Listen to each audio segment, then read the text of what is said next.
अब यहाँ पे जैसे ही पार्टीशन की बात हुई और उनके पिता जो है कनक के गिरधारी ने पत्र भेजा था और वहाँ पे चिंता प्रकट की थी कि क्या हाल है वहाँ का और किस तरीके से निहत्थे लोगों को मारा जा रहा है। तो ये किसी को भी अंदर से हिलाने वाली बात थी और स्वाभाविक सी बात है कनक ने जब सुना तो उसका भी मन कहीं न कहीं खिन्न हो गया। लाला सुखलाल सोमराज की एक बहन के साथ बहू को विदा कराने गए थे। मोटर बन्नी होती की गली के सिर पर आकर खड़ी हुई। सोमराज की माँ और बहनें गली के सिर पर आ गई। उन्होंने छोटे घूंघट से मुंह ढके बहू को मोटर से उतारा। ये अब तारा का जब विवाह हो गया था, जब पहुंची थी तब की बात बता रहे हैं कि कैसे लाला सुखलाल जो अपने बेटे सोमराज की एक बहन के साथ बहू को विदा कराने जब गए थे और मोटर जब बन्नी हाथी की गली के सिर पर आकर खड़ी हुई, सोमराज की माँ और बहनें गली के सिर पर आ गई। उन्होंने छोटे से घूंघट से मुंह ढके बहू को मोटर से उतारा, सहारा देती हुई अपने घर के द्वार पर ले आई। सोमराज के इस विवाह में बहू की डोली पर लाते समय बाजे बजाकर और आतिशबाजी चलाकर उल्लास और उत्साह प्रकट नहीं किया जा सका, परंतु माँ ने अपनी पसंद की बहू के स्वागत के लिए उसके गृह प्रवेश के अवसर पर शगुन करने के लिए बेटी की लड़की को पानी भरा गड़वा लोटा हथेली पर लिए द्वार पर खड़ा रहने के लिए कह दिया। माँ ने बहू की देहली लागने से पूर्व एक छोटी कटोरी व तेल भी, यानी जो भी रस्म रिवाज थे तारा के विवाह होने के बाद जब वो आई तो वो सारा चीज किया गया। ससुराल की स्त्रियों ने तारा को एक बड़ी सी कोठरी में बैठाकर चारों ओर से घेर लिया। वो मायके से विदाई के समय पहनाए गए रेशमी कपड़े पहनी थी। जुलाई की बादल घिरी दोपहर की उमस से उसका शरीर पसीना पसीना हो रहा था। एक और फर्श पर बिजली का पंखा रख दिया गया था। सब ओर से घिरी हुई तारा को पंखे की हवा नहीं लग पा रही थी। मुंह दिखाई की रीति होने लगी थी। कई बार बुलाने पर लाला सुखलाल हंसते हुए आकर तारा के सामने बैठ गए। ससुर ने बहू को गोद में सोने की एक चंपाकली डाल दी और आशीर्वाद देकर उठ गए। ससुर के बाद सास ने रीति के अनुसार बहू का मुंह देखा और सोने के जेवर सहित आशीर्वाद दिए। दूसरे निकट संबंधी ने कर्णफूल अंगूठी देकर आशीर्वाद दिया। तारा की सास और नंदे आशीर्वाद देने वाले का परिचय उसे देती जा रही थी। पड़ोस का संबंध मानने वाली स्त्रियों ने परिवार से अपने व्यवहार के अनुसार किसी ने मुंह दिखाई के 5, किसी ने 2 और किसी ने ₹1.25 बहू को गोद में दिए। सभी ने संतोष किया। भाई लड़की शील और सुंदर है। सभी सोमराज की माँ को बधाई दे रही थी। सोमराज की माँ उनकी शुभकामना के लिए उनके फलते फूलते रहने की कामना कर धन्यवाद दे रही थी। उस बातचीत के बीच में तारा की एक ननद का स्वर सुनाई दिया। ये तो नहीं कहते कि अच्छे नहीं है, पर हमने तो रानी के पानी भरने की बात सुनी थी। दूसरा स्वर सुनाई दिया। सुनते ही बीए पढ़ने का बहुत मिजाज है। पहले स्वर ने उत्तर दिया। बीए होगी हमारी जूती से, मिजाज करे अपने माँ बाप के यहाँ जाकर। तारा ने अपने प्रति ससुराल के वातावरण को भापा। सास ने पुकारा, नी महसा अपनी भाभी के लिए बक्स से कपड़े तो निकाल ले, बेचारी नहा ले, पसीना पसीना हो रही है। सास के स्वर में अपनी पसंद की बहू के लिए प्यार था। ननद के स्वर में उपेक्षा भी इतनी स्पष्ट थी। मैं तो चौंके जा रही हूँ। इतने लोगों को खाना है, अभी हुआ ही क्या है? फिर तुम मुझे ही कहोगी। सास ने स्वयं कपड़े निकाले और तारा को पकारा, आदि है, आप बेटी नहा ले। सास उसे नहाने का स्थान बताने लगी, पर इसी कार्ड विवाह बिना किसी समारोह और प्रदर्शन के हो गया था। फिर भी लाला सुखलाल के यहाँ 15-20 अत्यंत करीबी लोग रुके ही थे। कढ़ाई में घेलते घी, मिठाई और मसालों की गंध आ रही थी। जब तक बर्तन के खटक जाने की झंकार और लोगों से भोजन कर लेने के अनुरोध की पुकारें भी आ रही थी। नहाने के बाद भी तारा को रेशमी और रंगीन कपड़े ही पहनने की मजबूरी थी। सास ने तारा के नहा लेने के बाद उसके भोजन के लिए थाल परोसवा दिया।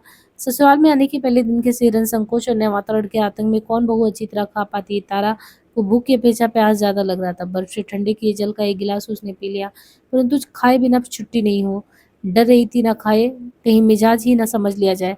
किसी तरह छोटी छोटी 2 पूरियां खाई। उस समय वो सतर्क थी कि आसपास बैठी लड़कियां और स्त्रियां उसकी उंगलियों से पूरा तोड़ने, ग्रास मुंह में डालने, खाने और गिलास उठाकर होठों से लगाने के ढंग को ध्यान से देख रही थी। खाना खिला लेने के बाद सास ने तारा को घेर लड़कियों को हटाकर उसे कुछ समय अकेले लेट जाने का अवसर दिया। संध्या के भोजन के कुछ समय बाद लगभग रात के 10 बजे एक ननद तारा को अपने साथ तीसरी मंजिल पर बने एक कमरे में लगे पलंग पर बैठा आई।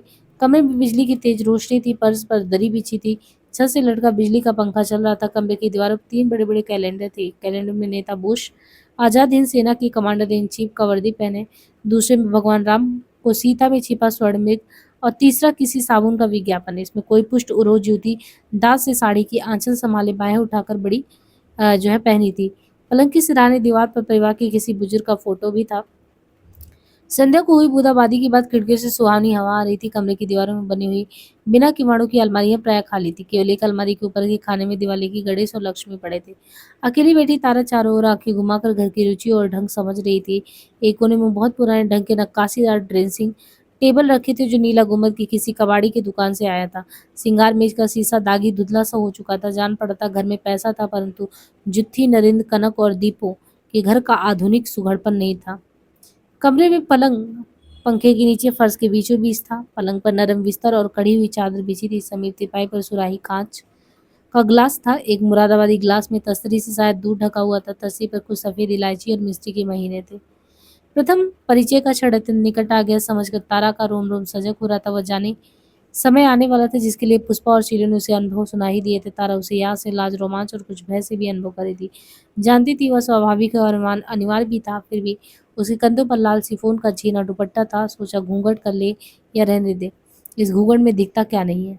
सोचा उनके आने की आहट पाकर घूंघट कर लेगी, कहेंगे तो हटा देगी या हटा लेने देगी। बहुत थकावट जान पड़ रही थी। वह पैताने आई, लुढ़क गई। सोचा आहट पाकर बैठ जाएगी।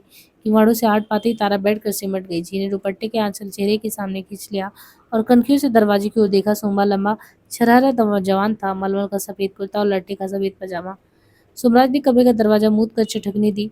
तारा ने रोमांच से सिरन अनुभव कर गर्दन झुका ली। सोमराज पलंग की ओर आया। एक क्षण मौन रहा, जैसे अवसर के लिए उचित सब सोच रहा हो। तारा के कान उन शब्दों के लिए आतुर थे जैसे सीप स्वाति नक्षत्र की बूंद पा लेने के लिए। बहुत शर्म आ रही है। तारा ने स्वर की कठोरता अनुभव की। गर्दन तनिक और झुक गई। यहाँ शर्म आ रही है? साड़ी पहनकर उधाड़े सिर माल रोड और अनारकली में जुलूसों में घूमते शर्म नहीं आती? सूरज कड़े अफसरी ढंग के जवाब तलब करा। तारा का सांस रुका और फिर गहरा चलने लगा। वो निश्चल बैठी रही। सोमराज ने उत्तर के लिए अधिक सा अवसर न देकर पूछा, तू यहाँ शादी नहीं करना चाहती थी ना? तारा मौन निश्चल रही। किससे है तेरी आशनाई? सोमराज ने दांत पीसकर पूछा। तारा मौन रही। मुद्री आंखों में आंसू आ गए। निचला ओठ दांते काट लिया। दो पल क्रोध में उबलते रहकर सोमराज ने फिर प्रश्न किया, कितने घाटों का पानी पिया है तूने? तारा के आंसू टपक पड़े। सोमनाथ ने उसके कंधे को घूंसे से ठेल कर धमकाया, बोलती है कि नहीं? कितनों के साथ सोई है, बोल। तारा का सिर उठ गया। आंसू बहती आंखों से सोमराज को घूर कर उसने दबे हुए सर में पुकारा, चुप, और मुख अंजलि में छिपा लिया। तारा की अंजलि से ढके चेहरे पर दाएं और बाएं से जो जबरदस्त थप्पड़ पड़ गए। तारा ने चेहरे पर से हाथ हटाकर चमकते आंसुओं से भरी लाल आंखों से सोमराज की ओर घूर कर धमकाया, खबरदार हाथ उठाया तो। सोमराज का अपने क्रोध पर लगाया हुआ बांध टूट गया। उसने तारा को चोटी से पकड़ पलंग से नीचे डाल दिया और दो लातें मारकर दांत पीसते हुए गाली दी, जा तारा ने कभी किसी भद्र पुरुष के मुख से नहीं सुनी थी। भूखे मास्टर की औलाद, तेरी हिम्मत की मुझसे शादी के लिए मिजाज दिखाए? बीए पढ़ने का बहुत घमंड है। तेरी जैसी बीसियों को निकाल दिया टांगों के बीच से। देखूंगा तुझे गली गली कुत्ते और गधों से न रौदवा दिया तो बताना। सोमराज घुटे हुए सर में बोल रहा था। तारे ने आत्मरक्षा और आत्मसम्मान की रक्षा के लिए हाथ पांव से यथाशक्ति काम लिया, केवल चिल्ला न सकी। सोमराज अच्छे कद का स्वस्थ जवान था। अपना पूरा शारीरिक बल लगा देने पर भी वह तारा से पूर्ण रूप में अपमान स्वीकार कर लेने का संतोष नहीं पा सका। तारा को उसके सम्मुख पूर्ण आत्मसमर्पण न कर देना ही उसका घोर अपमान था। सोमराज तारा का स्वामी बन जाने पर भी उसे अपमान सह जाने के लिए पूर्णतः विवश न कर सकने के क्षोभ और सारी संघर्ष की थकावट से लेट गया। वो सोच रहा था, इस बज्जात औरत से वह अपने अपमान और तिरस्कार का बदला लिए बिना नहीं रहेगा। अब वो जहाँ का आ सकती है और वह उसका सब कुछ तिल तिल कर तोड़ डालेगा। तारा फर्श पर एक कोने में पड़ी घुटने समेटे बाहों में दबे स्वर को फर्श पर रखे सिसकियां ले रही थी। उसका शरीर मरोड़ा जाने और चोट खाने से अंग अंग दुख रहा था। उससे भी अधिक पीड़ा थी। मन में वह सोच रही थी, किस तरह मर जाए। वह चांडाल जालिम उठाकर जाए तो अपने गले में दुपट्टे का फंदा लगा ले। मेरे साथ ऐसा व्यवहार करने के लिए इसने विवाह किया था। ऐसा न्याय करने वाला भी मर जाए, परंतु सोमराज के मर जाने से उसके दुख का अंत नहीं हो सकता। वो तो केवल स्वयं मर जाने से ही होगा। तारा का मन चाह रहा था कि चुप दरवाजे की छिटकनी खोलकर घर से निकलकर रावी में जाकर डूब मरे, परंतु नीचे भी तो दरवाजा था। नीचे का बड़ा दरवाजा जिससे उसने घर में प्रवेश किया था, स्मृति में दिखाई दिया था। उस घर से नदी का रास्ता भी नहीं मालूम था। समीप ही कई बंदूकों के दगने के धमाके और ऊंचे स्वर में ललकारे, चीख और पुकार सुनाई दी। साथ के मकानों और नीच की मंजिलों से भी चीखें सुनाई पड़ी, बंदूकों के और धमकाने। विचारों में उलझा सोमराज अपने पलंग पर चौंक उठा और तड़प कर पलंग से उठा और कमरे की खिड़की खोलकर निकल गया। सोमराज के कदमों और किवाड़ों के खुलने के आड़ से तारा ने सिर उठाकर देखा। किवाड़ खुल जाने पर आतंकी पुकारे और चीख और भी स्पष्ट थी। तारे ने अनुमान किया, मुसलमानों की भीड़ ने आक्रमण किया है। कुछ पल सोचा, वह उठकर कमरे से बाहर आ गई। दाहिने हाथ नीचे घर के आंगन को घेरी छोटी मुड़ेर थी और साथ ही नीचे जाने का जीना। सामने पतली दीवारों से बनी सड़ांस थी। तारा ने बाईं ओर की दीवार की झरोखों में पांव रखकर दीवार के ऊपर दूसरी ओर देखा। उस छत पर कोई नहीं था। दूसरी ओर चली गई। उसने इस छत से नीचे आने वाले जीने को खोलना चाहा, वह भीतर से बंद था। उसने छत के दाएं हाथ की मुड़ेर से नीचे झांका। तारा पल भर से रमी और फिर मर जाने की परवाह न कर मुड़ेर पर चढ़ दूसरी ओर लटक कर कूद गई। दूसरी ओर उसके छत पर गिरने के धमाके की प्रतिध्वनि की तरह बहुत डरे हुए ऊंचे स्वर में पुकारे सुनाई दी, कौन कौन है कौन? ओए सत्तार, क्या हुआ, कौन है? कुछ क्षणों में तारा के ऊपर टार्च का प्रकाश पड़ा। एक जवान दाढ़ी मुंह सपाचट कमर में रंगीन तहमत बांधे, एक हाथ में टार्च और दूसरे हाथ में हॉकी खेलने की लकड़ी लिए कुछ देर खड़ा ध्यान से उसे देख रहा था। आस-पास से भी अभी पुकारें सुनाई दे रही थी, "कौन है? क्या हुआ? खैर अल्लाह भाई, कौन है तू?" तारा मौन रही। "कहाँ से आई?" तारा ने उत्तर नहीं दिया। बोल नहीं पा रही, क्या उत्तर देती? जवान ने नीचे आंगन में झाँक कर पुकारा, "चाचा, चाचा जी ऊपर आओ।" फिर नीचे आंगन में उत्तर दिया, "कोई हिंदवी लगती है, उधर की छत से कूदी है।" अधेड़ उम्र का एक और आदमी कमीज पजामा पहने नौजवान के समीप आकर खड़ा हो गया। चेहरे पर दाढ़ी ना होने के कारण हिंदू मुसलमान की पहचान कठिन हो रही थी। कौन हो, कहाँ से आई हो? उसने भी प्रश्न किया। 2 बार प्रश्न किया। किए जाने पर ताने ने उत्तर दिया, उधर आग लग गई है, मुसलमान आ गए हैं, गोली चल रही है, मुझे गली में उतरने का रास्ता दे दो। पास पड़ोस से पूछताछ की पुकारें और भी अधिक सुनाई दे रही थी। कौन है? क्या हुआ? अरे बोलता क्यों नहीं? ये घर मुसलमानों का है, तू मेहरबानी कर जहाँ से आई है वहीं चली जा। अधेड़ व्यक्ति ने तारा को धमकाया और फिर सामने की दीवार से लड़की को लौटना संभव न देखकर लड़की को आदेश दिया, इसे जीरे से उतार कर गली में कर दो, मुसीबत को दूर करो। चलो उठ, जल्दी कर, नौजवान टार्चे से रास्ते दिखाते हुए बोला। तारा उठी और जवान के पीछे पीछे लंगड़ाती हुई जीना उतरने लगी। तारा के पीछे पीछे अधेड़ व्यक्ति चला आ रहा था। आंगन में खड़ी प्रौढ़ा और एक जवान लड़की सहमी हुई दृष्टि से उसे देख रही थी। नौजवान मकान की ड्योढ़ी पर पहुंचा, किवाड़ों की सांकल खोलते खोलते टिटका। पीछे घूम कर उसने कहा, चाचा जी इस वक्त ये कहाँ जाएगी? बाहर की हालत तो देखी है, माया बहन के साथ ये भी नहीं यहीं पे पड़ी रहे। ना ना, वो कुछ नहीं, प्रौढ़ ने निश्चय से सिर हिला दिया। बंदर की बला तबेले के सिर पड़ जाती है ना बाबा, हम किसी के लेने देने में नहीं पड़ते। नौजवान ने झिझकते हुए किवाड़ खोल दिया। तारा को रास्ता देने के लिए एक और हट गया। गली में कदम रखते हुए तारा ने दाएं बाएं देखा, किस ओर कदम बढ़ाए। नौजवान ने उसकी दुविधा भाप कर बता दिया, दाएं हाथ गली से आगे रास्ता नहीं है, बाएं हाथ कुचा लाल मिसर से भाटी दरवाजे का रास्ता है। तारा बाएं घूम गई। तंग गली के प्राय सभी मकानों में लोग जाग गए थे। सामने के मकान की खिड़की में सीखचों के पीछे से कोई स्त्री पूछ रही थी, नादरा की भाव कौन है? क्या हुआ? इस ओर से उत्तर मिला, कोई जवान हिंदवी लड़की है, बन्नी की तरफ से छत से कूदकर भाग रही है, कहती उधर आग लग गई है। हाय मैं मर गई, ये बड़ी दिलेर होती है बाबा। ऊपर से छत से सम्मू कह रही है, बन्नी में दंगा हो गया। तारा चुपचाप कदम बढ़ाती जा रही थी, परंतु अफवाह और बातचीत उसे आगे आगे फैलती जा रही थी। गले की मोड़ के साथ वह भी घूम गई। वो अधिक दूर जा नहीं पाई कि कंधों पर बहुत सा बोझ आ पड़ने से दबकर बैठ गई। उसका सिफोन का दुपट्टा उसके मुख और आंखों पर कसकर लपेट दिया गया। उसे धरती से कंधे पर उठा लिया गया।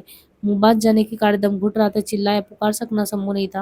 वो चिल्लाकर पुकारती भी तो कैसे? बेबस सांस लेने में कठिनाई अनुभव करते कंधे पर लदी चली आ रही थी। तारे ने अनुभव किया कि उसे धरती पर रख दिया गया। किवाड़ों के थपथपाने की आहट सुनाई दी। बहुत दूर से या किवाड़ों के परे से सुनाई दिया, कौन है? मैं हूँ किवाड़ कुल। तारा को उठाकर लाने वाले ने धमकी से उत्तर दिया। तारा बांह से खिंचती हुई एक दहलीज के ऊपर से घसीट गई। उसके सिर और मुंह पर लिपटा दुपट्टा हट गया। वो एक कच्चे आंगन में बैठी थी। बाईं ओर की कोठी के द्वार से प्रकाश आ रहा था। ये किसे ले आया? विरोध और विस्मय के स्वर में मैले कुचले कपड़े पहने त्योरिया चढ़ा एक जवान मुसलमान स्त्री ने तारा को उठाकर लाने का संबोधन किया। चुप रहे, दम चढ़ा रहने के कारण मर्द न हाँफते हुए गली सहित उतर दिया। हिंदवी है, भाग रही थी, बाहर निकाल डायन को। स्त्री क्रोध से बोखी, मैं यहाँ नहीं रखने दूंगी। चुप रहे, मर्द ने स्त्री को डांट कर गाली दी और तारा को बाहर से पकड़ कोठरी को खींच ले चला। स्त्री विरोध में चिल्लाती रही, नहीं नहीं, मैं अपने घर डायन को नहीं रखूंगी, मेरे लिए सौत ले आया है। मर्द ने स्त्री को गाली दी और फिर हिंदुओं की सामूहिक गाली देकर कहा, मैं इसे खराब करके खलीफा के हाथ 25 रुपए में दे आऊंगा। मुझे क्या इसे यहाँ रखना है? खामखा झगड़ा क्यों कर रही है? आंगन में खड़ी स्त्री विरोध के लिए ऊंचे स्वर में बड़बड़ाती रही। कोठरी में ले जाकर मर्द ने तारा को विवाह के समय पहनाई गई सोने की चूड़ी और गले का हार उतार लिया, कानों से कर्णफूल खींच लिए। तारा ने सेंग निकालकर मर्द के हाथ में दे दिए। स्त्री कोठरी के भीतर आकर तारा को घर से निकाल देने के लिए चिल्लाने लगी। मर्द ने जेवर कोठरी में पड़ी खाट पर रखकर स्त्री के मुंह पर 2 चांटे मारे और बिकट गालियां देकर धमकाया, खबरदार, चुप, मुंह से आवाज निकली तो टांगों से पकड़कर चीर डालूंगा। मार पड़ने से स्त्री बाहर आंगन में जाकर रोने लगी। मर्द खाट पर बैठ गया। उसने एक सिगरेट सुलगा ली और लंबे लंबे कस खींचने लगा। अभी कहीं दूर बंदूकों की छूटने की आवाज आ रही थी। तारा की टांगें कांप रही थी। वह धरती पर बैठ गई और सिर घुटनों पर रखकर बाहों में लपेट लिया। इस कल्पनातीत परिस्थिति में उसका मसीह सोचने योग्य भी नहीं रहा। सिगरेट समाप्त कर मर्द खाट से उठा। उसने आंगन में रखे घड़े से लेकर पानी पिया, एक और सिगरेट सुलगाकर खाट पर लेकर धुआं छोड़ने लगा। आधे जले सिगरेट को नीचे ईंट के फर्श पर रगड़ से बुझाकर उसने तारा की ओर करवट ले पुकारा, यहाँ चारपाई पर। मर्द की कई बार पुकारने पर तारा निश्चल रही। वह गाली देता हुआ खाट से उठा और तारा को बांह से पकड़कर अपनी ओर खींचा। तारे ने बाँह छुड़ाने का यत्न करते हुए गिड़गिड़ा कर प्रार्थना की, नहीं नहीं, तेरे पाँव पड़ते हुए चाहे मेरा गला काट डाल। गिड़गिड़ाने और प्रशंसा की अपेक्षा देकर तारा ने अपनी बाँह छुड़ाने के लिए क्रोध में पुकारा, तेरा बड़ा गर्क होता है, तेरे बदन में कीड़े, खबरदार हाथ लगा दे, तू मेरा गला काट डाल, मुझे मार डाल।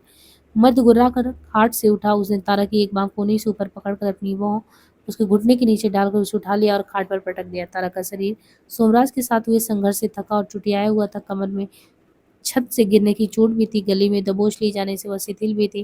कहती जा रही थी कि बेशक तू मुझे मार डाल, मेरा गला काट दे, पर ये नहीं हो सकता। कोठरी के बाहर आंगन में बैठी नब्बू की घरवाली रो रो कर नब्बू को और जिस अपरिचित हिंदू स्त्री को नब्बू उठा लाया था, काला सांप काटने से मौत का, उनके अंग में कीड़े पड़ने का, उनके दोजख में जाने का अभिशाप दिया रही थी। नब्बू स्त्री को परास्त कर देने में कला में सोमराज की अपेक्षा अधिक दक्ष था।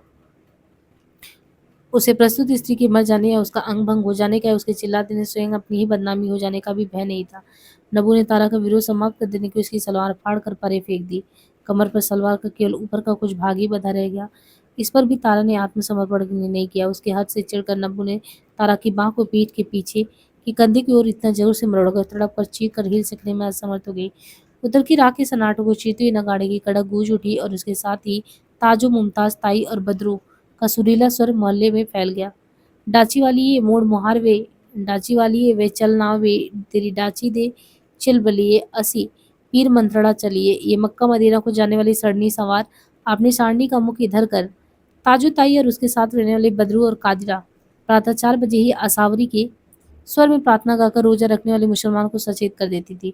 खालिद और इम्तियाज के गले अच्छे थे, वे भी सवाब पुण्य के इस काम में कभी ताजू से पहले और कभी इसके बाद अपनी इच्छा से कवाली गा के सहयोग देते थे। नबू अपने आचरण के संबंध में बदनामी की परवाह नहीं करता था, परंतु धार्मिक खासकर रोजे के मामले में मोहल्ले के मत की उपेक्षा नहीं कर सकता। ये अभिनेत्री जीवन में उसका जो ढर्रा था, उसे बादशाह के लिए कुछ तो मजहबी फर्ज पूरा करना था। मोहल्ले के मोहम्मद नबी, फजलुद्दीन, मुमताज ताई और मधुनिसा भाभी रोजा रखने ना रखने वालों को पूरी खबर भी रखते थे। नबू के लिए चुपचाप स्वयं धर्म कर निभाने की अपेक्षा दूसरों को धर्म पर दृढ़ रखने के लिए चौकसी या शासन का काम ज्यादा सहज था। वो रोजे के दिन में नल पर पहरा देता कि कौन आदमी चोरी से पानी ले जाता है। इसी उत्तेजना में रोजा उसके लिए असहनीय हो जाता। ताजो ताई और बदरू का मीठा स्वर सुनकर नबू ने खाट पर अंगड़ाई ली, परंतु नींद के पंजे से छूट न सका। कुछ ही मिनट में खालिद और इम्तियाज का कवाली ललकारता हुआ स्वर तालियों की ताल के साथ सुनाई दिया। हमें क्या खाम खुदा से, जो लेना होगा ले मोहम्मद से। नबू नींद तोड़ने के लिए उठकर पांव फर्श पर रखकर खाट पर बैठ गया। अल्लाह पाक और रसूल को याद करते उसने हाथों की मुठ्ठियां चूम कर हथेलियों से आंखों को मला। कान में कराहट सुनाई दी। उसने उठकर दीवार पर टटोल कर बिजली का बटन दबाया और रोशनी जला दी। नजर दीवार के साथ पड़ी औरत पर गई। औरत उसी तरह चित पड़ी थी जैसे उसे नबू ने अपनी खाट से उठाकर फर्श पर डाल दिया था। मसली गई गुलाबी रेशमी कमीज पेट पर सिमटी हुई थी, कमर पर गुलाबी रेशमी सलवार के चिथड़े, दोनों कलाइयां अभी पीठ के पीछे बंधी हुई और पीठ के नीचे दबी हुई थी। सिर के केस खींचकर बिखरे हुए, उलझी हुई आंखें मुदी हुई, अधखुले मुख से सांसों के साथ धीमे धीमे आधी मूर्छा। नबू की बीवी कोठरी में नहीं थी। उसने समझ लिया बज्जात गुस्सा दिखाने के लिए ऐंठ कर आंगन में ही गई होगी। नबू रोशनी कर फर्श पर पाँव रख कर खाट पर बैठ गया। सिराने से नीचे गिर के पड़ी तार माँ को सिगरेट की डिबिया और माचिस उठाकर एक सिगरेट सुलाई और कड़े स्वर में पुकारा, अरे सुन, उठ जल्दी, मैं क्या कह रहा हूँ, आग जला, मेरे लिए चाय बना दे, सहरी खाने से पहले मैं चाय पीऊंगा। मेरी जूती से, मेरी बला से, आंगन से बहुत से तीखे स्वर में जवाब आया और बीवी भीतर आकर नब्बू को कोसने के लिए हाथ बढ़ा बढ़ा कर चीखने लगी, इस अपनी माँ को ले आया है, इसका खून पी, तो इसका मुंह पी। और मतलब जितना ही गाली वगैरह दे सकती थी वो दी। खाट पर बैठे नब्बू ने बहुत लंबे कस का धुआं मुंह से फेंक कर चीखते हुए बीवी को मर्दों के रीजा ने पुलिंग गालियां देकर धमकाया। नब्बू ने हाथ का सिगरेट फर्श पर डाल दिया और खाट से उठकर बीवी की ओर बढ़ा। तारा को होश आया तो उसका सिर और शरीर पीड़ा से फटा जा रहा था। कंधे दर्द से, हाथ पीठ पीछे बंधे होने के कारण घुटने समेटे या फैले, हिला सकने में वो असमर्थ थी। अंधे के आड़े ये भी मालूम नहीं हो रहा था कि कोठरी में कोई है या कोठरी में अकेली बंद पड़ी है। जान पड़ रहा था कि उसे बांध कर मर जाने के लिए डाल दिया गया, वैसे ही पीड़ा सहते सहते प्यास से गला रूंध कर मर जाएगी। कोठरी में चीखने चिल्लाने की पुकारें सुनकर तारा ने पलके खोली। रोशनी हो गई तो नब्बू गाली देता हुआ उसके सामने खड़ी स्त्री की ओर लपका। स्त्री ने अपने सिर पर उठाए हुए डंडे से उसके सिर पर प्रहार किया। नब्बू पैतरे से बच गया और फिर आगे बढ़ा। स्त्री ने भी फिर डंडा उठाया। नब्बू हटा नहीं, केवल सिर एक ओर कर लिया। डंडा उसके कंधे पर पड़ा। उसने स्त्री को उठाकर फर्श पर गिरा दिया और डंडा उसके हाथ से छीनकर उसके शरीर पर 4-5 चोटें की। स्त्री बहुत जोर से चीख चीख कर नब्बू को मर जाने की और भी गालियां देने लगी। तारा विवश पड़ी पलके झपकती है, दृश्य देखती रही। दूर से कव्वालियों के गाने के स्वर सुनाई दिए। नब्बू खाट पर बैठा गालियां बक कर धमका रहा था, तेरी ये हिम्मत, मुझ पर हाथ उठाए, तेरी हड्डियां मैं तोड़ डालूंगा। कर्फ्यू का बिगुल जोर से चीख उठा। नब्बू खाट से उठा। उसने तारा से छीने जेरों को सिरहाने से उठाकर तहमत की अटी में कस लिया। फिर कोने में कनस्तर के बक्स पर रखे अलमीने के पतीले में रात को बचा जो भी कुछ रखा था निकाल लिया और बाहर चला गया। उसके जाते ही रोती हुई स्त्री धरती की टेक ले कमर पर हाथ रखकर उठी और आंगन में जाकर रोती हुई जोर जोर से पुकारने लगी, ओ ताजोताई, मुझे मार डाल, बदरू भाभी देखो, मुझे कसाई ने मार डाला। फिर स्त्री के रो रो कर किसी से कुछ बात करने की स्वर सुनाई दी। तारा ने सोचा क्या करे, पीड़ा को समाप्त करने का उपाय केवल मृत्यु थी, गले में दुपट्टा का फंदा लगाकर मर जाए। आंगन में खड़ी रुक्का रो रोकर ताजो ताई, बदरू और पड़ोस की दूसरी स्त्रियों ने शिकायत कर रही थी कि रात नब्बू ने उसके सिर पर सौत लाकर रख दी। वो कोठरी के भीतर से धम-धमाहट सुनकर चीख पड़ी। हाय वो चोर डायन तो मेरा बक्सा तोड़ रही है, और भागती हुई भीतर गई। रुका उल्टे पैर भागती हुई कोठरी से निकलकर चीख उठी, हाय हाय, ये तो जुन्निया आ गए लोग। ताजो, बदरू और मेहर रुक्का के साथ उसकी कोठरी में गई। देखा कमर से नंगी औरत केस फैलाए जोर जोर से अपना सिर दीवार पर पटक रही है। औरत के हाथ पीठ पीछे बंधे हैं। हाँ, ये तो जान दे रही है, खुदकुशी कर रही है, बदरू घबरा कर बोली, और झपट कर औरत के कंधे पकड़कर दीवार से परे खींच लिया। स्त्री गिर पड़ी, बेहोश हो गई। रुक्का चिल्ला उठी, हाय ये जान देकर डायन बनकर मेरे कलेजे पर बैठेगी। चुप रहे, ताजो ने उसे डांट दिया। इसलिए पीठ पीछे बंधे हुए हाथ खोल दिए गए। उसे लेटाकर ताजो ओठे ही ओठे में दुआएं पड़ती हुई उसके कलेजे पर हाथ फेरने लगी। बदरू उसके तलुए और पिंडालिए सहलाने और रुक्का को तुरंत पानी लाकर उसके मुंह पर छींटे मारने लगी। तारा को जान पड़ा कि इसे दर्द से फट रहा। आंखें खोलने का यत्न किया तो पलकों के भीतर पानी चला जाने से घरभराहट था। कानों में भरे गुस्से मनमनाते जान पड़े थे। शरीर पर जगह जगह जकड़न था। उसने अपना सिर हिलाया। घायल और विक्षिप्त स्त्री को सिर हिलाते देख बदरू ने उसका सिर हाथ में लेकर फर्श से ऊपर उठाया और पानी भरा आलमीने का मैला सा गिलास उसके मुंह से लगा दिया। तारा ओठों पर पानी का स्पर्श पाकर पूरा गिलास पी गई। उसकी आंखें खुल गई, हाथ खुल गए, और उसने फर्श के टेक लेकर उठने का प्रयास किया और सहायता पाकर बैठ गई। अपने कमीज घुटनों पर खींच ली। मेहर ने समीप पड़ा दुपट्टा उठाकर उसके घुटनों को ढक दिया। तारा बातें करती स्त्रियों से घिरी हुई थी। कोठरी में रहने और पीटने वाली स्त्री कभी अपने कंधों को और कभी अपनी कमर को दबाती हुई रुआसे स्वर में मारने वाले को कोसती हुई कह रही थी, हाथ टूट जाए मरे की कीड़े, मैं तो रात आंगन में बैठी रोती रही। देखो, उसने अपनी सलवार बहुत ऊपर तक उठाकर जांग पर लगी चोटें दिखाई। देखो कैसा मारा है, मरे ने सब नीला कर दिया। मैं तो इसके सिर फोड़ने की आहट थी।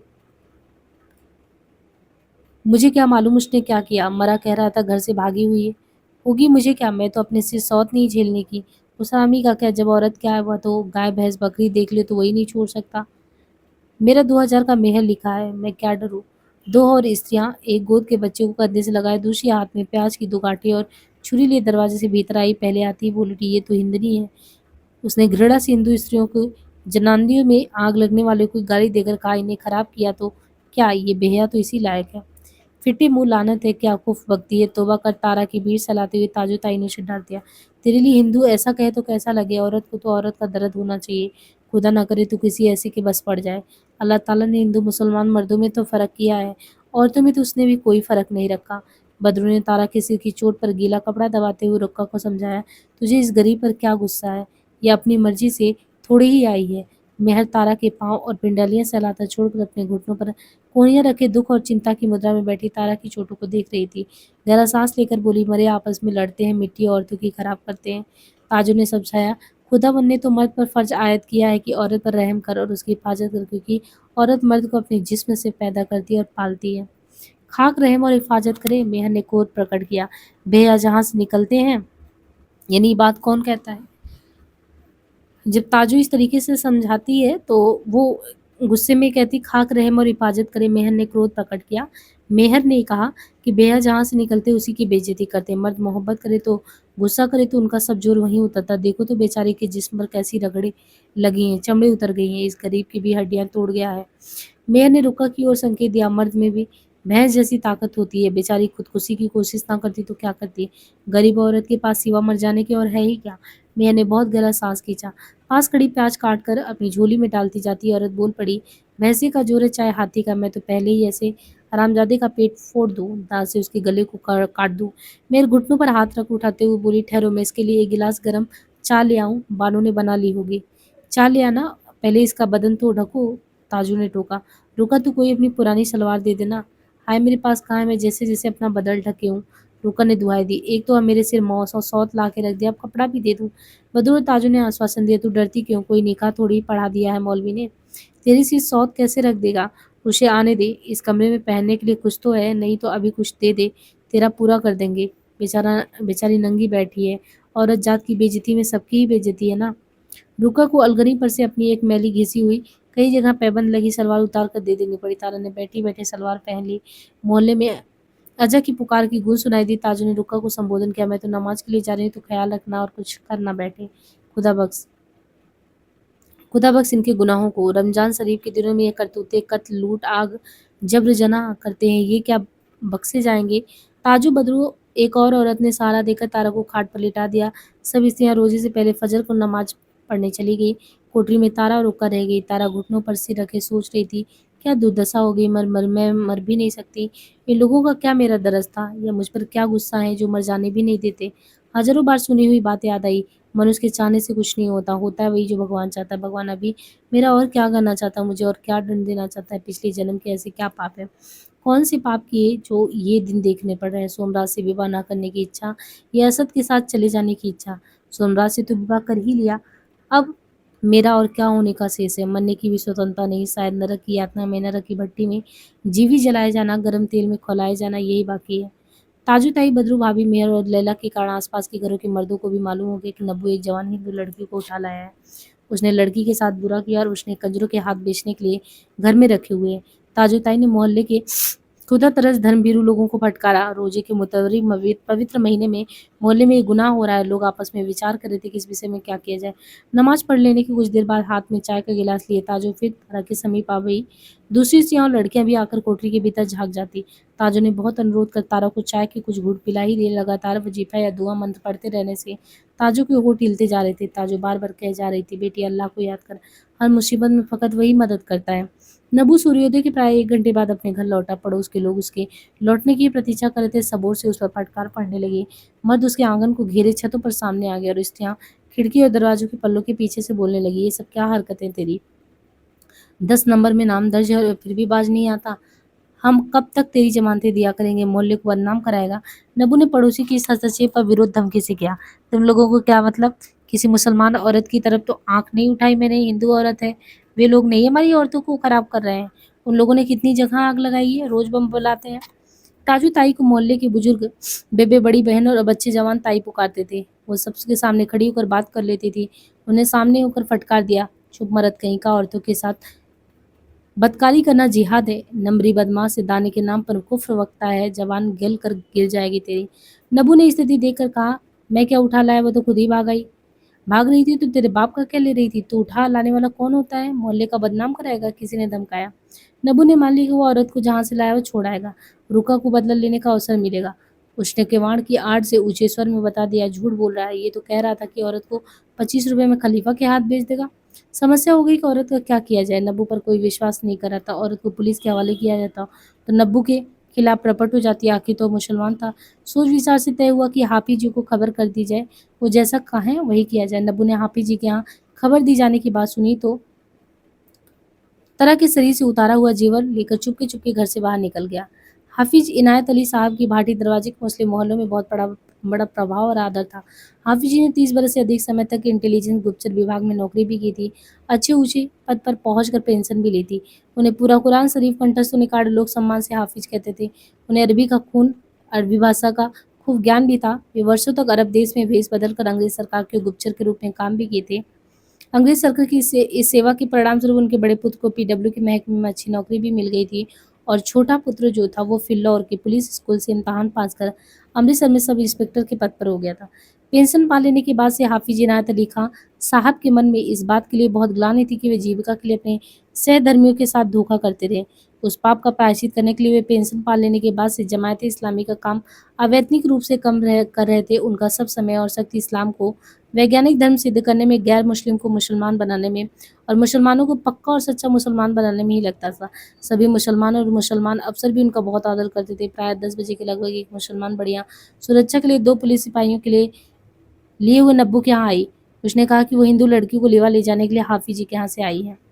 ताजू ताई ने तारा को सांत्वना देकर समझाया कि उनके साथ जाने में कोई खतरा नहीं। हाफिज जी दीनदार, नेक और बाइज्जत आदमी हैं। तारा ने इनकार कर दिया, वो कहीं नहीं जाएगी। उसने कहा, मुझसे उठा नहीं जाता, कहीं नहीं जाऊंगी, यहाँ पड़े पड़े ही मरूंगी। रोका ने उसके सामने हाथ जोड़कर गिड़ा कर कहा, उसका घर छोड़ जाने के लिए कहा, पर तारा नहीं मानी।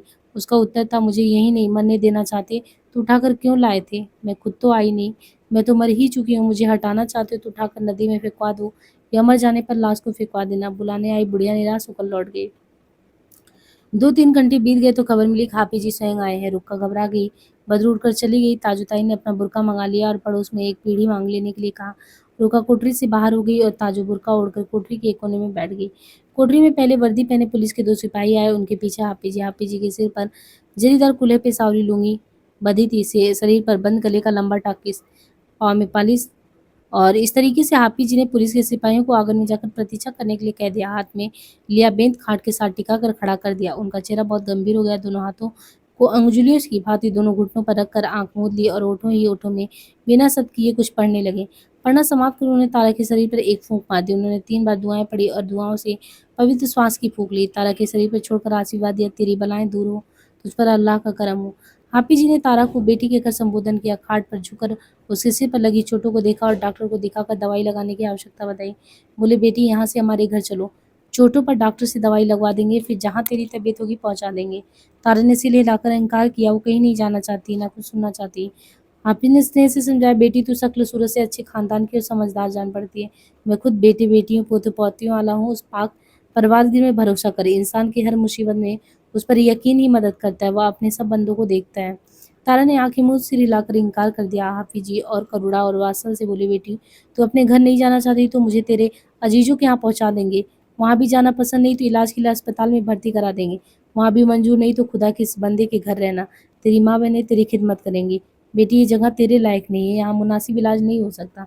यहाँ तुझे सुकून शांति नहीं मिलेगा। बहुत समझाने पर भी तारा ने धीमे से उत्तर दिया, मैं तो यहाँ ही पड़े पड़े मरूंगी। मैं तो मर चुकी हूँ। मुझे यहाँ नहीं रहने देना चाहते हैं। मुझ पर रहम करना है तो मुझे उठवाकर दरिया में फेंकवा दीजिए। हाफिज जी धैर्य और सहानुभूति से बोले, बेटी तेरी गुफ्तगू जाहिर कर रही है तो खुदा ख्वानदा शिक्षित है, समझदार है बेटी। समझ से काम ले। यहाँ खुदा का हुक्म है, ये बंदा तेरी मदद करे, वरना कैसे आ सकता है। बेटी जिद करने से क्या फ़ायदा। यहाँ दवा दारू का भी इंतजाम ठीक नहीं। तू रजामंदी से नहीं जाएगी तो पुलिस तुझे उठा कर ले जाएगी। पुलिस तुझे उठा कर ले आने वाले बदनाम बदमाश के यहाँ कैसे रहने दे सकती है। ये बदमाश तुझे जबरन उठा लाया है। उसके सामने तो जिद काम नहीं दे सकती। पुलिस को भी वही तरीका है। पुलिस के हाथ पकड़ने से ख्वारी होना पड़ेगा। मेरे यहाँ तो रजामंदी से जाएगी तो अपनी तबीयत से जब जहाँ जाएगी जो भी कर सकेगी। मुझे इससे कुछ लेना देना नहीं। तेरी हालत सुनकर तेरी मुसीबत में मदद करना फ़र्ज समझ कर आया हूँ। यानी खुदा ने मुझे तेरी खिदमत के लिए भेजा है। ये खुदा का हुक्म है बेटा। इन जाहिल लोगों के बीच में पड़ी रहने में तो हर तरह का खतरा है। जानबूझकर खतरे में पड़ना असमझदारी है। तारा कुछ देर मौन सोचती रही। पुलिस के हाथ पकड़ना सांत्वना का कारण नहीं हो सकता। पुलिस से सद्व्यवहार की बात उसने कभी नहीं सुनी थी। उसकी कल्पना पे पुलिस क्रूरता और आतंक का ही प्रतीक था। उसने हाफिज जी के यहाँ जाना स्वीकार कर लिया। हाफिज जी का मकान बहुत बड़ा नहीं था, परंतु मकान में केवल उनका ही परिवार रहता था। मकान उसी ढंग का था जैसे लाहौर की गर्मियों में पुराने ढंग के मकान। ड्योढ़ी के साथ बैठक और पीछे 2 कोठरियाँ थी।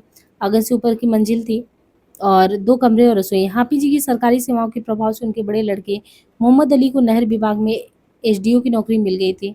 उन दिनों वह बार के इलाके में तैनात थे। छोटा लड़का अमजद अली बीए पास करके फिलौर में ट्रेनिंग लेकर अमृतसर में सब इंस्पेक्टर था। सरकार ने शासकीय और सैनिक अफसरों को हिंदुस्तान या पाकिस्तान की सेवा के लिए चुनाव कर ही दिया था। अमजद अली ने अपना नाम पाकिस्तान की सेवा के लिए दिया था। निश्चय हो चुका था कि अमृतसर हिंदुस्तान में होगा। हाफिज जी मन में ख्याल बना रहे हैं कि उनका पुत्र जल्दी ही लाहौर आ जाए, परंतु आश्वासन था कि उनका पुत्र पुलिस का अफसर है। पुलिस से अधिक सुरक्षित और कौन हो सकता है, इस बात का भी विश्वास था।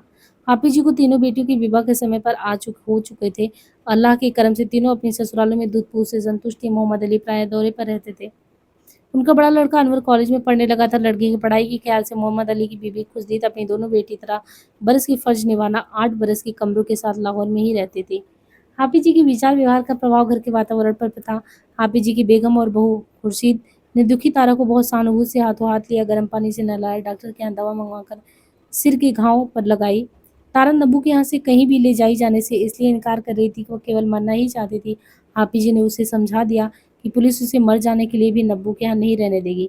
पुलिस के हाथों पड़ने से बचने के लिए, वो चुपचाप मर सकने के लिए भी हाफिज जी के यहाँ आना स्वीकार कर लिया। हाफिज जी की बेगम और बहू के सहेदे व्यवहार के बावजूद वो कुछ खाना पीना नहीं चाहती थी। हाफिज जी उसकी खाट के समय कुर्सी पर बैठकर उसे समझाते, बेटा इस तरह भूखे रहने से तेरी तबीयत कैसे ठीक होगी। तो तू खुदकशी कर रही है, तुझे खुदा के रहम पर भरोसा नहीं। तारा ने आंखें झुकाए स्वीकार किया कि उसकी ज़िंदगी जिंदा रहने के योग्य नहीं है, मर जाने के अलावा कोई रास्ता नहीं है। हाफिज जी ने बहुत स्नेह से समझाया, बेटा तू ख्वानदा और समझदार होकर कैसी बातें करती। तू खुदकुशी करके किस गुनाह का कफारा प्रायश्चित करे। तू बेगुनाह है।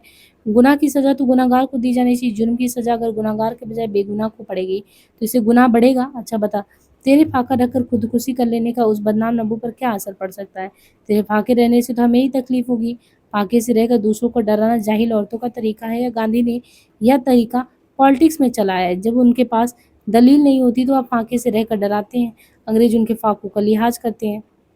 बेटा तुझे चाहिए कि तू तंदुरुस्त होकर दुनिया से गुनाह को दूर करने में खुदा के बंदों की मदद करे। तू माजी भूत को यूं क्यों सोचती है, मुस्तकबिल भविष्य की क्यों नहीं सोचती।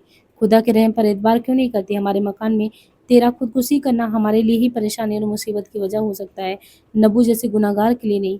हाफिज जी के सीधे-सीधे तर्क का तारा के पास कोई उत्तर नहीं था। निस्वार्थ भाव से उनकी सेवा करने वाले वालों के प्रति वह कितनी उपेक्षा दिखा सकती थी। उसकी आत्महत्या से हाफिज जी के परिवार संकट में पड़ने के विचार ने उसे शिथिल कर दिया। वो जैसे-तैसे कुछ खा लेने लगी। नित्य के उत्पात और कर्फ्यू के कारण शहर में समीप के गाँव से दूर नहीं आ पाता। हाफिज जी की बेगम और बहू खुर्शीद पाकिस्तान के विरोध में उत्पात करने वालों की बददुआएँ देती रहती है। रमज़ान के महीने में कमरू और गोद की मुन्नी को छोड़कर पूरा परिवार रोज़े रख रहा था, परंतु बेगम तारा को दिन में 2 बार पौन-पौन गिलास दूध पी लेने के लिए विवश कर देती। कमरू और मुन्नी के साथ ही तारा के लिए भी सहरी में से कुछ बचा रखती। रोटी वैसे ही गेहूँ की होती जैसी कि वो अपने घर में खाती थी। सब्ज़ी, तरकारी खेतों से लाई हुई। अनिच्छा के कारण इन वस्तुओं से उसे और भी अरुचि थी। 3-4 दिन में तारा की तबीयत कुछ संभल गई। फजर की नमाज के बाद हाफिज जी ने उसकी खाट के समीप कुर्सी डलवा ली और उसे कुरान शरीफ पढ़कर सुनाने लगे, अर्थ और व्याख्या भी करते जाएँ। हाफिज जी चुनकर ऐसे प्रकरण सुनाते जिनमें खुदा के, ईश्वर के अद्वितीय एकमात्र सर्वशक्ति मान और सर्वनीयता वाले हज़रत मोहम्मद के खुदा के आखिरी पैगंबर संदेश देने वाले होने का उपदेश देते। खुदा और उसके पैगंबर पर एतबार रखने वालों को जन्नत मिलती है, ये सभी समझाते। 4-5 दिन खुर्शीद और उसकी सास ने तारा से उसकी चोटों, उसकी तबीयत और खान-पीन के लिए उसकी रुचि के अलावा अन्य कोई बात नहीं की। तारा कहते हुए ज़रा संभल गई तो खाट छोड़कर फर्श पर बिछी चटाई पर बैठ जाने लगी। खुर्शीद बखिया करने के लिए गोद की मुन्नी को फराक हाथ में लिए उसके समीप आ बैठी और शान-भू से तारा की बदमाश नबू के हाथ में पड़ने की घटना का ब्यौरा पूछने लगी। तारा ने संक्षेप में अपने ससुराल के घर पर रात पे आक्रमण और सारी चीज़ें बताई। खुर्शीद ने आत्मीयता से जिज्ञासा की, हाय घर में तुम्हारी सास, नंदे और दूसरी औरतें भी तो रही होंगी, तुमने दूसरे लोगों और अपने दूल्हे को क्यों नहीं पकारा? अनिच्छा और संकोच होने पर भी तारा को बेगम और खुर्शीद के आत्मीयता के व्यवहार के प्रति कृतज्ञता में सुहागरात के आरंभ में ही पति से पाए भीषण दुर्व्यवहार की बात कह देनी पड़ी। खुर्शीद और उसकी सास ने तारा के ससुराल पति के क्रूरता, अन्याय और ऐसा व्यवहार करने वाले हिंदू समाज को कोसकर, हमारे यहाँ तो मुसलमानों में ऐसा जुर्म कभी नहीं हो सकते। मुसलमानों में तो निकाह पढ़ने से पहले वकील लड़की की रजामंदी पूछ लेता, लड़की इनकार कर दे तो निकाह हरगिज नहीं होता। मुसलमानों तो वे लड़की के नाम पे हैसियत के मुताबिक 8-10 हज़ार रुपए तक का मेहर भी दे देते हैं। इतनी दुर्गति सह लेने पर भी तारा को हिंदू समाज के आचार व्यवहार पर लांछन सुना अच्छा नहीं लगा। बताए बिना न रह सकी कि पूछ लेने और लड़की की इच्छा के बिना विवाह न करने का नियम तो हिंदू धर्म में भी है, पर परवाह कौन करता है, नियम तो रखे ही रह जाते हैं। नब्बू का रुका के साथ व्यवहार याद आ गया, परंतु कह देने से क्या लाभ था। उस संध्या हाफिज जी रोजा खोलने के बाद ऊपर ही बैठे थे। रोजे से रहते समय किसी प्रकार की सुगंध या भोजन की इच्छा उत्पन्न करने वाली गंध लेना सरा नैतिक सास के अनुसार मकरूह निंदनीय है। इसलिए रमजान के महीने में हाफिज जी के यहाँ रात का भोजन सूर्यास्त के बाद उपवास समाप्त हो जाने के बाद बनता। उस समय हाफिज जी आंगन में लोहे के जाल पर पड़ी खाट पर खुले आकाश के नीचे हुक्का पी रहे थे। बेगम बहू और पोते पोतियों से कुछ बात करते रहते थे। बेगम ने हिंदू और मुसलमानों में स्त्री की तुलनात्मक व्यवस्था अवस्था की बात उनके सामने शुरू की। हाफिज जी ने बहुत ब्यौरे से बताया कि हिंदुओं की सभ्यता आदिम और बर्बर है। वे लोग औरत को अपने हैवानों की तरह खानदान की जायदाद समझते हैं। विधवा को खरबीद की लाश के साथ जला देना सवाब पुण्य समझते हैं। इससे ज़्यादा हैवानियत और क्या होगा। इस्लामी शरह में लड़के और लड़की दोनों को जायदाद पर हक दिया गया है। तलाक का हक मर्द और औरत दोनों को है। मर्द को एक वक्त में 4 से ज़्यादा बीवियाँ रखने का हक नहीं। हिंदू में 4000 पर भी बंदिशें नहीं है। तारा सिर झुकाए सुनती रही। उसे बुर्के और पर्दे में बंद रहने वाली मर्दों के सामने आने का हक न रखने वाली स्त्रियों की स्वतंत्रता और मर्दों से सामता की बात अनर्गल लग रही थी। तर्क और विरोध करना अवसर था और न उसे लाभ। दूसरे दिन से वह हाफिज जी की कुरान शरीफ पढ़कर सुनाने पर और भी अधिक उबने लगी। मन को समझाया, मुझे क्या लेना है हिंदू और मुसलमान से, धार्मिक विश्वास और सांप्रदायिक भावना से उसे कोई अनुराग नहीं था, परंतु अपनी रीत नीति की निंदा भली नहीं लगती थी उसको। तारा को चटाई दरी या खाट पर पड़े पड़े सोचते रहने के सिवा और काम ही क्या था। वो सोचते सोचते थक गई। सोचने के लिए था भी क्या, एक रात और दिन की घटनाओं को कितना सोचती, सोच सोच कर सिर दर्द होने लगता। जिसकी कभी कल्पना नहीं की थी वो उसके साथ हो रहा था। एक दिन भाई से अपमान की बात सुनकर ही वो जलकर मर जाने के लिए वैसे ही तैयार हुई थी। सोमराज क्या ही कर लेता। तारा अपने साथ उपकार और सहानुभूति करने वाले परिवार के प्रति कृतज्ञता अनुभव कर रही थी। इस कृतज्ञता में वो घर के कामों में खुर्शीद का हाथ बटाने का यत्न कर रही थी। मुन्नी का फराक उसने खुर्शीद के हाथ से ले लिया और उसे बहुत सुंदर बनाकर एक फूल काट दिया। परिवार के उपासी रहने पर उनके सामने कुछ खाना पीना उसे अच्छा नहीं लगता। सूर्योदय से पूर्व परिवार के लोग सहरी खाते तो उसे इतनी जल्दी खाने की रुचि न होती, परंतु दिन भर परिवार के साथ उपास रहने का स्वयं स्वीकार की हुई व्यवस्था उसे भी कुछ खा लेना पड़ता। उसका व्यवहार देखकर बेगम खुर्शीद, लड़कियां और हाफिज उसके प्रति अधिक ममता और आदर प्रकट करने लगे। हाफिज जी के परिवार से साहित्यता और कृपा का व्यवहार पाकर भी तारा को इस घर में जो समाचार मिलते वो उसकी चिंता और निराशा बढ़ाने वाले थे। अनवर सदा पाकिस्तान की विजय और मुसलमानों की बड़ी संख्या में पूर्व से आने पर हिंदुओं के पूर्व जाने का समाचार सुनाता रहता। घर की बूढ़ी नौकरानी नसीबन जब भी गली मोहल्ले में घूम कर आती, कहीं न कहीं आग लगने, कत्ल की बात बताती रहती। और बूढ़ा मेतर कालू कभी उत्साह से लोहे के तालाब के मोहल्ले के जल जाने और हिंदुओं के भाग जाने के उत्साह से समाचार सुना जाता। कभी ग्वाल मंडी पुरानी अनारकली में आग लगने और हिंदू के भाग जाने पर ये सभी समाचार सुना था। आप ही जी को मालूम हो गया था कि तारा बीए तक पढ़ी है। उन्होंने उसे मानसिक शांति प्राप्त कर सकने और समय का सदुपयोग कर सकने के लिए जमायत इस्लामी की 2 पुस्तकें दी। The light of God, the scientific religion of Islam. ऐसे पुस्तकों में तारा का मन नहीं लगता था। उसे जान पड़ता था बड़े-बड़े शब्दों में उबा देने वाली निरर्थक बातें होती। सोचती ये लोग कट्टर मुसलमान हैं परंतु भले लोग हैं। उनके रहन-सहन का ढंग और विचार अलग है। वो उनके सिर पर बोझ बनकर कब तक पड़ी रहे और जाए भी तो कहाँ? कहीं तो उसे जाना ही होगा। पिता के घर के अलावा और कहाँ जा सकती है? परिवार की आज्ञा मानकर विवाह को भी उसने सह लिया। अब तो वह उसे अपना मार्ग बना लेने देंगे। साथ-साथ तारा की मस्तिष्क में बिजली कौंध गई। यदि परिवार ने मेरे इस प्रकार चले आने को ससुराल से भाग आना समझा तो फिर परिवार की प्रतिष्ठा नहीं है, वो जीवन और संपर्क समाप्त। तारा कैसे चकरा गया। सोचा सोचने से क्या होगा, सोचा हुआ तो कभी होता नहीं। फिर सोचा कम्युनिस्ट पार्टी के लोग शायद अब भी हिंदू मुसलमान का झगड़ा रोकने और शांति कायम रखने का यत्न कर रहे होंगे। उसी झगड़े में दौलू मामू की तरह समाप्त हो गए सैकड़ों लोग भी। वहां भी एक व्यक्ति का क्या मूल्य होता, परंतु सभी लोग तो व्यक्ति ही हैं। असद की भी याद आ गई, परंतु उस स्मृति में उत्साह, आकर्षण और मिठास नहीं रहा। उसे पुरुष मात्र से विरक्ति हो गई। वह सोचना नहीं चाहती थी, परंतु मस्तिष्क सोचने पर इतना डूब जाता कि आधी रात तक नींद नहीं आती। सोचकर सिर की पीड़ा और चक्कर बन जाता। दोपहर में कभी पड़ोस के मकान से इस्तिया बेगम और कुर्सी से बात करने के लिए आ बैठती। तारा उनसे परिचय न होने का दूसरे कमरे में चली जाती। पड़ोस ने काफी ऊंचे स्वर में बोलती। तारा ने सुना, अच्छे खत्री खानदान की लड़की, इतनी पढ़ी लिखी, बीमारी उदासी से कमजोर जरूर हो गई पर देखने में शरीफ मुसलमान खानदान की लड़की से किस बात से कम है। भाई आजकल के लड़के अंग्रेजी पढ़ी लिखी लड़कियां ही पसंद करने लगे। अमजद को पसंद आ जाए तो क्या है। हाँ, अमजद के लिए क्या बुरी है, इसी से निकाह करा दो ना। तारा आशंका से सुनने लगी। सुना, ले वाह, हमारे अमजद के लिए यही रह गई है। हमारी लड़की के लिए कैसे कैसे पैगाम आए। अमजद की माँ विरोध करी थी। हमने लड़कियों को दान दहेज में कितना दिया है। हमारे लेने की बारी आई तो घर से भागी हुई हिंदू बेवा से कर दे। तारों को अपना ये तिरस्कार बहुत चुभा। चुभा जरूर, परंतु सांत्वना भी अनुभव की कि इस प्रकार किसी के जाल की आशंका यहाँ तो नहीं। तारा हाफिज जी के लिए ताया जी, उन बेगमों के लिए माँ जी और खुर्शीद के लिए भाभी जी शब्दों का प्रयोग करने लगी। उसने खुर्शीद के सामने उन सबकी कृपा और सहानुभूति के लिए कृतज्ञता प्रकट की। कहा, कितने दिन आप लोगों के सिर की बोझ बनोगे। मुझे पिताजी के यहाँ पहुंचवा दीजिए, आगे जो मेरे भाग्य में हो। खुर्शीद बातचीत में तारा के परिवार और गली मोहल्ले के विषय में सब कुछ जान चुकी थी। उसने तारा को ये बात सास और ससुर तक पहुंचा दी। संध्या समय हाफिज जी रोजा खोलने के बाद ऊपर के आंगन में खाट बैठे थे। उन्होंने बेगम तारा को बुलाकर सामने ही चटाई पर बैठा लिया और बात शुरू की। बेटी, तुमने अपनी भाभी से क्या कहा था। भला तुम हमारे लिए बोझ हो। हमारी बेटियां घर आकर रहे तो बोझ थोड़ी ही होगा। तुम कहती हो तो हम बाजार हट्टा और बोला पांडे की गली से खास पता मंगवा लेंगे। यो सबको मालूम कि उधर के सब हिंदू पाकिस्तान की मुखालफत में हमारी जायदाद और मालमत्ता बटोर कर पूरब की ओर चले गए। साल में मच्छी अट्टा बाजार हट्टा में अब हिंदू हैं कहाँ। हाफिज जी ने अपनी छोटी पोती को पुकारा। कमरू बैठक में से दोनों अखबार तो ले आ। हाफिज जी अखबार आने की प्रतीक्षा न कर बताने लगे। अखबारों में खबर है कि कैदे आजम जिन्ना ने लॉर्ड माउंटबेटन को साफ कह दिया 15 अगस्त के दिन पाकिस्तान कायम हो जाने के बाद पाकिस्तान पर अंग्रेजी सल्तनत का कोई एक हक नहीं रहेगा। पाकिस्तान के गवर्नर खुद कैदे आजम होंगे। हिंदू बनियों को देखो। उन्होंने तय किया कि दिल्ली में हिंदुस्तान का गवर्नर माउंटबेटन ही रहेगा। ये क्या आज़ादी हुई। हिंदू में आज़ादी का जज्बा ही नहीं है। न उन्हें आज़ादी की जरूरत, न उन्हें तो सिर्फ मुसलमानों से पाकिस्तान कायम होने से बस यही स्पर्धा रहेगी।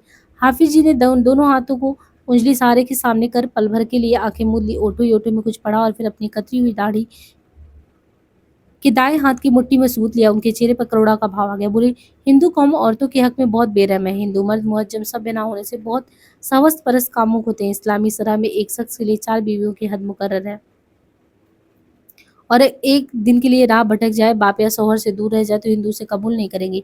हिंदू लोग तो औरत को मिट्टी का कुल्हड़ समझते हैं। एक शख्स ने कुल्हड़ से पानी पी लिया और उसे फेंक कर तोड़ दिया।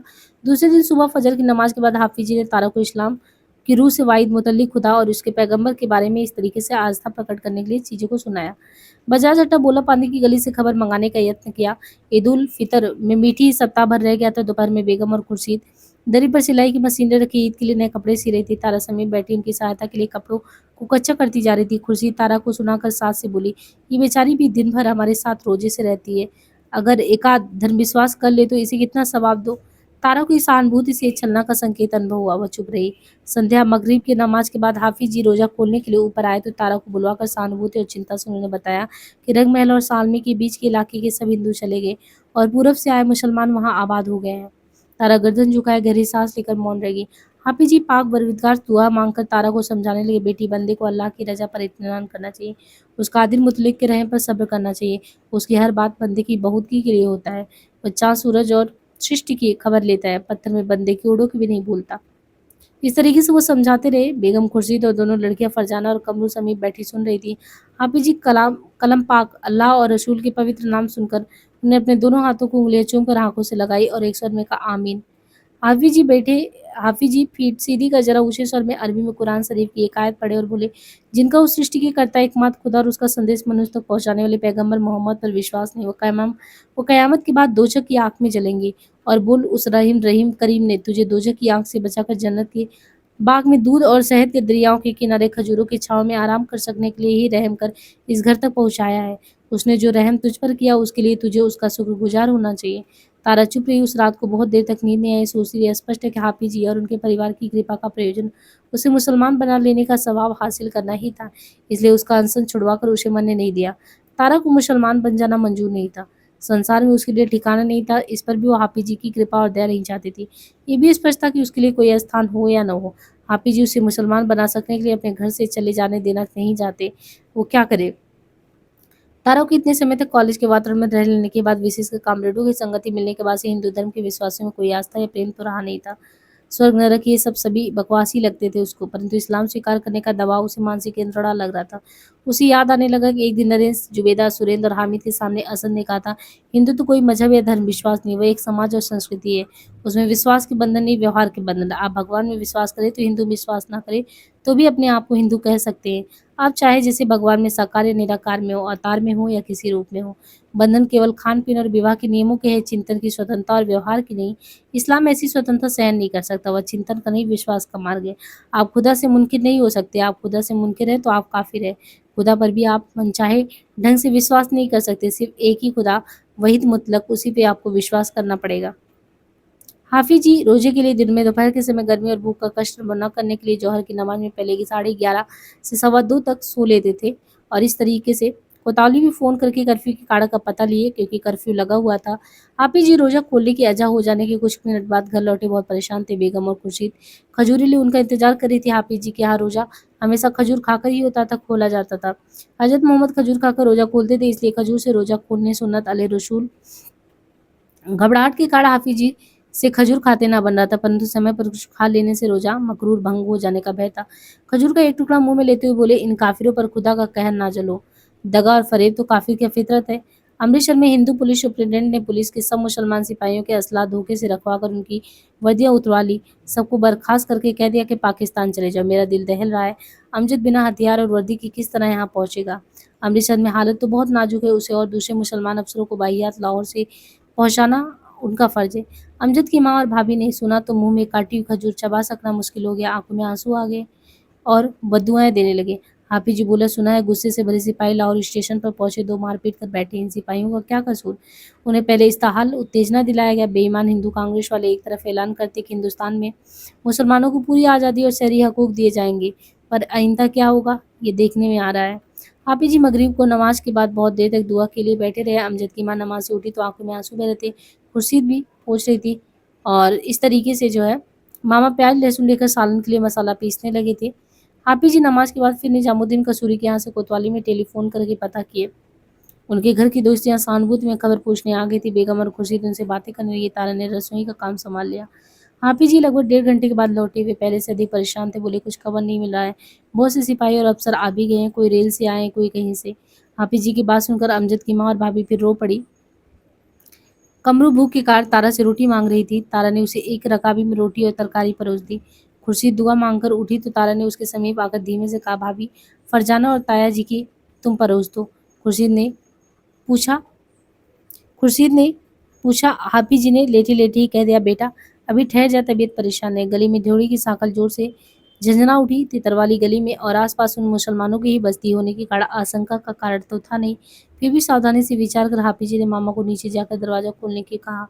चाहे तो भाई ही आ गया हो। तारा के मुंह से परिवार के प्रति सहानुभूति में निकल गया। आमीन, तेरे मुंह में घी शक्कर। खुर्शीद बोल उठी। भला हो तेरा, जुग जुग जिए, तुझ पर खुदा की बरकतें हो। बेगम ने तारा को आशीर्वाद दिया। चाचा जी, चाचा जी। नसीबन के साथ खिड़की तक आई कमरू ने किलक कर चिल्लाया और जीने से नीचे भागी। हाफिज उठ बैठे। बेगम और खुर्शीद भी शरीर में स्फूर्ति का अनुभव कर रही थी।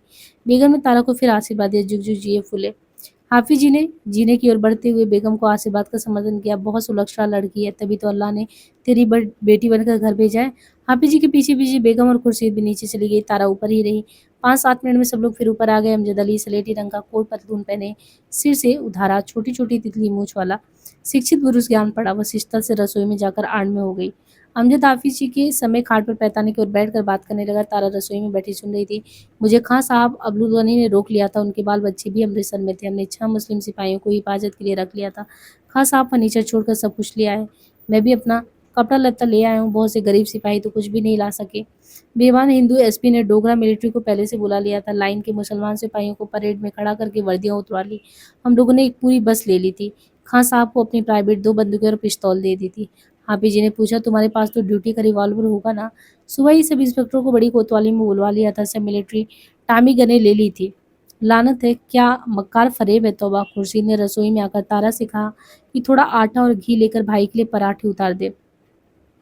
तारा आटे में घी का मोयन लेकर गूंथते हुए सुन रही थी। अमृतसर में तो कौलबाजी ले गया। हमें इतनी जल्दी उम्मीद नहीं थी। हमारा तो यकीन है कि किसी ने मुखबरी की है।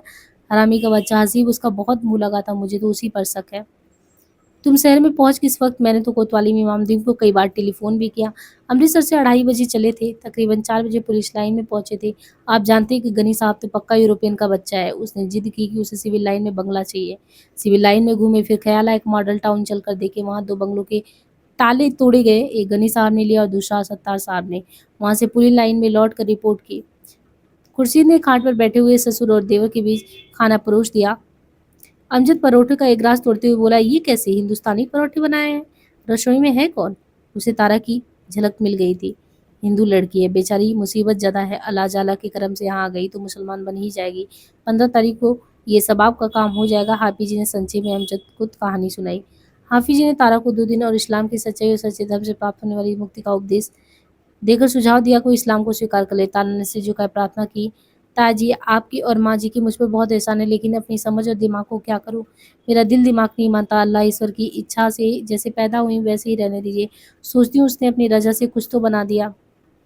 हाफिज जी ने धैर्य से समझा, बेटी, कॉलेज की अंग्रेजी तालीम का खराब असर तुम्हारे दिमाग पर पड़ा है। इस तालीम का असर इंसान के दिमाग में गरूर पैदा करता है। इंसान के दिमाग की क्या औकात है? इंसान की बनाई फिलॉसफी और साइंस का कोई कानून एटर्नल नहीं होता है। एटर्नल वह कभी नहीं बदलता। सब इंस्पेक्टर अमजद अली दूसरे दिन से ही लाहौर में ड्यूटी पर लग गए थे। उन्हें किसी चौकी का चार्ज नहीं मिला था, इसलिए रात घर पर ही रहते थे। 13 तारीख की संध्या उसने आकर बताया कि कराची से पैगाम आया है कि पाकिस्तान का दारुल खिलाफ राजधानी कराची में कायम होगा। अमजद ने ये भी बताया कि पाकिस्तान का इनाग्रेशन 15 तारीख को नहीं बल्कि 18 को ईद के मुताबिक दिन किया जाएगा। कायदे आजम का फरमान है। सही है, बहुत मुनासिब है। हाफिज जी ने उत्साह से वर्णन किया। हाफिज जी उत्साह से कहते गए, सुबह सरहद के कांग्रेसी मुसलमान अब्दुल गफ्फार खां के गुंडे कायदे आजम के खिलाफ जहर फैलाते रहे कि कायदे आजम सरह से नहीं चलता, दाढ़ी नहीं रखता, शरीफ पोस्ट नहीं रखता, औरतों के पर्दे के खिलाफ है। सरहदी कांग्रेसियों ने एक नादान पठान को बहाकर कायदे आजम का कत्ल करने के लिए बम्बई भेजा। पठान सख्ते में खड़ा देखता रहा। 10 मिनट गुजरे, आधे घंटे का वक्त गुजरा। पठान खड़ा खड़ा थक गया, लेकिन कायदे आजम का वज्र नहीं टूटा। हाफिज जी बोलते गए, दुआ मांगी कि मेरी मदद कर और मेरी राह पर अपने कर्म की रोशनी रखकर दीन व मिलत की खिदमत में कामयाब मैं हो सकूं। कायदे आजम ने कत्ल के इरादे से आए पठान को सीने से लगाकर फरमाया, बेदारे दिन उस रब्बुल अलमीन, अगर तुझे मेरे मालिक का यह हुक्म हुआ कि तू दीन व मिलत की खातिर मेरा कत्ल करे तो उसका हुक्म पूरा कर दो। तो ये सारी चीज़ें चलती रही। अमजद बोला, आज सुबह से कम 2000 हिंदू लाहौर से गए हैं। उसी तादाद में पूरब से मुसलमान भी आए हैं। हाफिज जी खाट से उठकर खड़े हो गए और बोले, अब सोएं, 12 बजे तहज्जुद की नमाज के लिए उठना भी है। अमजद ने तारा की ओर संकेत कर माँ और भाभी से धीमे स्वर में बात की, तुम लोगों ने ये क्या कूड़ा समेट रखा है? लोग काफिरों को मुल्क से निकाल रहे, तुमने घर में ही रख लिया।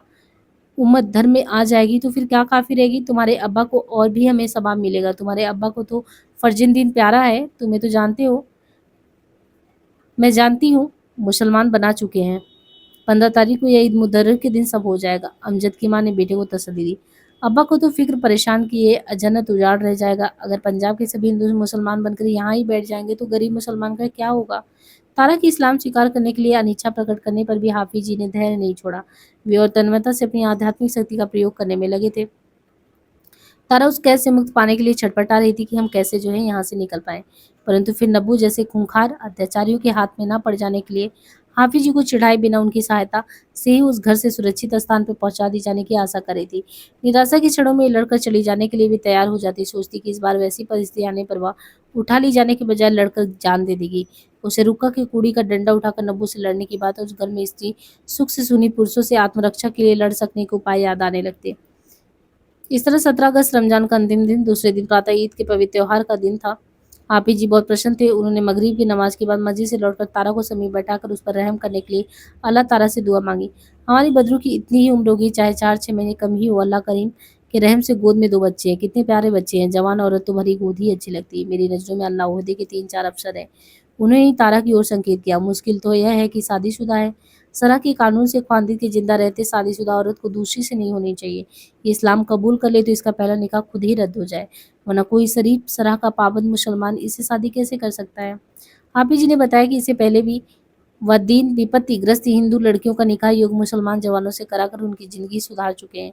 एक लड़की तो तारा की ही तरह पढ़ी लिखी थी, अपने पति के जुल्मों से परेशान होकर घर छोड़ आई थी, उसका भी कराए थे। अमजद की मां ने तारा का पीठ पर वसलता से हाथ फेर कर कहा, इस बेचारी में तो काफिरों की जहालत की कोई बात ही नहीं है। रूप रंग बिल्कुल हमारी बदरू से मिलता है। जब से आई हमारे ही हाथ का खा पी रही है। इसने तो हमारे साथ 13 दिन के रोजे भी रखे। इस पर खुदा की मेहर वैसे ही है।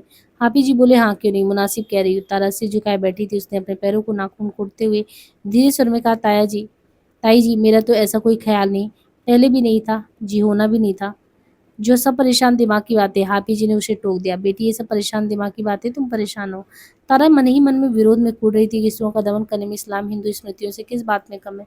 हाफिज जी कहते जा रहे थे, औरत की भलाई के ख्याल से सरा में हुक्म है, औरत जवान हो और हमला गर्भिणी ना हो तो बेवा हो जाने के 4 माह और 13 दिन बाद उसका दूसरा निकाह हो जाना लाजमी है। तारा ने सिर झुकाए धीमे परंतु दृढ़ स्वर में उत्तर दिया, नहीं माँ जी, मेरा तो यह स्थान हरगिज नहीं है। हाफिज जी ने उठते हुए कहा, नहीं बेटा, परेशानी की हालत में ऐसी बात नहीं करते। अमजद की माँ ने भी समझा, बेटी ऐसी बात के फैसले कड़े पैरों से थोड़ी ही किए जाते हैं। हम जो करेंगे तेरी भलाई के लिए करेंगे। खुर्शीद को तारा की इस्लाम स्वीकार न करने की इच्छा की बात मालूम हुई थी, वो उसे चिढ़ गई थी। जब तक हाफिज जी सामने रहकर वह ससुर के प्रति आदर के कारण चुप रहती, उनके जाते ही बोल उठी, इन हिंदवियों को लावारिस या गाय बच्चे की तरह उधाड़े मुंह और सिर पर गली बाजारों में घूमते फिरने की आदत पड़ जाती है। ये शरीफ बाइज्जत औरतों की तरह पर्दे में कैसे रह सकती हैं। हम लोगों के ऊपर बुर्का ना हो तो दरवाजे के बाहर कदम उठाना मुश्किल, खुदा का कहर पड़े इन बेहियाओं पर। तारा गाली सुनकर गहरी सांस लेकर चुप रह गई। सोचा, गलाजत, गंदगी और कैद में रहने का इन्हें तो अभिमान है। 18 तारीख ईद के पवित्र त्योहार का दिन था। रमजान की दिनों की तरह सहरी खाने के लिए बहुत तड़के उठने की जरूरत नहीं थी, इसलिए हाफिज जी और घर के सब लोग देर तक सोए रह सकते थे। वे लोग फजर की नमाज की अदा कर सभी मकानों पर हरे झंडे फहराए गए। अलबत्ता इतनी संदेह में उसने झड़े कभी नहीं देखे थे। आज इन झंडों की बड़ी संख्या ने उसके लाहौर और पंजाब को दूसरा देश बना ही दिया था। सब लोगों ने नहाकर ईद के लिए नए सिले कपड़े पहने। हाफिज जी ने तारा के लिए भी ईद के नए कपड़े सी देने के सुझाव दिए थे। कुर्सी ने उपेक्षा कर दी थी। उसने सास के सामने विरोध में कहा था, ईद के रोज मुसलमान के लिए नया कपड़ा पहनना लाजमी, वो दिन कबूल नहीं करती तो हमारे यहाँ मुफ्त का कपड़ा थोड़ी है। हाफिज जी को अपनी कृपा से तारा का मन जीत लेने का विश्वास था। उनके संकेत भर में कुर्सी ने परोछ में भुनभुना कर भी तारा के लिए धोबी के धोए हुए अपने सलवार कमीज और दुपट्टा बक्स से निकाल दिए। सभी लोग बहुत खुश थे। खुर्शीद की मुन्नी तो बिल्कुल तितली बनी हुई थी। जर्दा, मीठा भात, सेवियां और सब खा रही थी। हाफिज जी ने तारा को साफ कपड़ों में देकर उसकी निजात के लिए अंजलि बात कर खुदा से दुआ मांगी और फिर स्नेह बोल में समझाया, बेटा आज बहुत मुतर्रिक मौका, ईद का मुबारक दिन है, एक नई सल्तनत इलाही की कायम। तारा का गर्दन झुक गया। उठ काटते उसने बहुत ही विनय स्वर में कहा, ताया जी, पिता से अधिक आपकी इज्जत करती हूँ मैं, आपको धोखा नहीं देना चाहती। आपसे सच करें कि मेरा दिल दिमाग नहीं मानता, वरना एतराज क्या था। अमजद की माँ बोली थी, कलमा पाक पढ़ लेगी तो खुदा ही जमीन रोशन हो जाएगा बेटा। तारा ने उत्तर दिया, जैसा आपका हुक्म हो, आप कहती हैं तो मैं आजमाने के लिए तैयार हूँ। अगर मुझे कुछ फर्क ना मालूम हुआ तो फिर आप मेरा कसूर न कहिएगा। अमजद को ये बात अच्छी नहीं लग रही थी। उसके माथे पर त्योरियां चढ़ गई। कलमा पाक क्या मजाक और आजमाइश की चीज है। वह टोके बिना नहीं रह सका। अमजद विरोध प्रकट करने के लिए उठकर नीचे चला गया। सब लोग चुप रह गए। कुछ पल बाद हाफिज जी भी नीचे उतर आए तो खुर्शीद ने क्रोध प्रकट किया, मरने दो चुड़ैल को, तौबा करो। तारा अपना चेहरा आंचल से ढके दूसरी ओर चली गई। हाफिज जी के अलावा सभी लोग तारा से नाराज हो गए। कोई उसे बोलता नहीं था, वो भी अलग बैठी रहती। खुर्शीद अब उसे खाने के समय समीप बैठकर खाने के लिए ना बुलाकर लड़कियों के हाथ एक तस्रीर में खाना भेज देती। चुप और अलग बैठे रहने पर तारा के कान घर में होने वाली बातचीत के लिए और भी सतर्क रहने। उसने सुना अमजद खाना खाते हुए कह रहा था, सिर से बला हटाओ, वह दीन कबूल करना नहीं चाहती तो उसे यहाँ जबरदस्ती क्यों रखा जाए। बाकी बच्चे हिंदू कैंपों में इकट्ठा कर दिए गए, तुम लोग कहो तो इसे भी वहीं पहुंचा दो, वहाँ लोग जाए या जाए। खुर्शीद देवर का समर्थन किया। रुपए का 1.5 सेर आटा मिल रहा है। अपने बाल बच्चों का पेट पूरा कर सके तो बहुत है। यहाँ काफिरों को खिलाने के लिए किसके पास है? आप ही जी ने उसे उपदेश दिया, बेटा सबसे शब्द से काम लो, दहरियों को खुदा की राह पर लाना फर्ज मजहबी का काम है। तारा को मन ही मना समझ गई कि अमजद स्वभाव का कड़वा है। बुड्ढों की तरह फरेब से मीठी बातें नहीं करता, जवानी के अक्कड़पन में सीधे बक देता है। उसे घृणा करता है, परंतु उसकी सहायता से ही मुक्ति की आशा हो सकती है। तारा ने दूसरे दिन सुबह पिछली रात की बात से उत्साहित होकर अमजद की माँ से फिर हिंदुओं के कैंप में पहुंचा देने की प्रार्थना की। बेगम ने विस्मय प्रकट किया, हाय बेटी, तू कैसी बातें करती है? हम पर्दासीन और कैंपों में क्या जाने। अगले दिन अमजद के आने पर तारा साहस कर उसके सामने जा खड़ी हुई। उसने सिर झुकाए अमजद को भाई जी संबोधन कर उसे कैंप में पहुंचा देने की प्रार्थना की। अमजद ने उसकी ओर देखे बिना उत्तर दिया, मैं कुछ नहीं जानता। तारा के लिए एक कैद विकट यंत्रणा बन गई। तारा सोचती, मेरी समझ और विश्वास की विरुद्ध इस्लाम स्वीकार करने के लिए विवश करना क्या जुल्म नहीं? सोमराज और नब्बू ने शरीर को कुचला, भ्रष्ट किया, यंत्रणा दी। ये लोग तो दिमाग को कुचल देने की बात कर रहे हैं। एक बार ख्याल आया कि हर जी जवान से कलमा पढ़ लूं, उससे मेरे मन और मस्ती का क्या बिगड़ जाएगा। कह दूं शर्त है कि विवाह नहीं करूंगी। यहाँ से तो निकलो। तारा कल्पना में ठिठकी नहीं, यह ठीक नहीं, धोखा देने में स्वयं ही फंस जाऊंगी। तारा के चकराते हुए मस्तिष्क में विचार आया, अनशन करके ही प्राण दे दूं। जेल में अनशन करने वालों की क्या अवस्था हो जाती है। भाई से सुनी बातें याद आने लगी। मेरी वैसी अवस्था हो जाने से क्या ये लोग परवाह करेंगी? हाफिज इस विषय में कह ही चुका है, ये लोग मेरे अनशन के लिए कोई नैतिक उत्तरदायित्व क्यों समझने लगे? गांधी जी के अनशन से सरकार घबरा जाती थी, क्योंकि उनके पीछे देश का जनमत था। ये लोगों को क्या फर्क पड़ेगा इससे? पाकिस्तान की स्थापना के उत्साह के साथ ही हाफिज जी के घर में उत्साह का एक और कारण हो गया था। लाहौर से हिंदू अफसरों के चले जाने के बाद अमजद अली का प्रमोशन इंस्पेक्टर के ग्रेड में हो गया था। 22 तारीख की संध्या उसने हाफिज जी से अकेले में बात की। गवर्नमेंट का ऑर्डर है कि लाहौर में जहाँ कहीं भी हिंदू हो, उनकी रिपोर्ट पुलिस में की जानी चाहिए और भारत के लिहाजों से अफसर इतला भी किया जाए। हाफिज जी ने अपने अफसर बेटे की कानूनी संकट में डालना उचित नहीं समझा। उत्तर दिया, इसकी किस्मत हम अपनी सरकार के कानून के खिलाफ कैसे जा सकते हैं। दूसरे दिन सुबह दत्तव आते समय अमजद तारा के सामने आकर बिना संबोधन किए बोला, तुम्हारा हिंदुओं को कैंप में रहना मुनासिब है, तुम पसंद भी करोगी। दोपहर में सिपाही और गाड़ी भेज दूंगा, वे लोग तुम्हें हिफाजत से कैंप पहुंचा देंगे। तारा निहाल हो गई, यानी तारा खुश हो गई कि चलो इसी बहाने हम निकल पा रहे हैं। बाकी हम नेक्स्ट पार्ट में देखेंगे। आज के लिए इतना ही।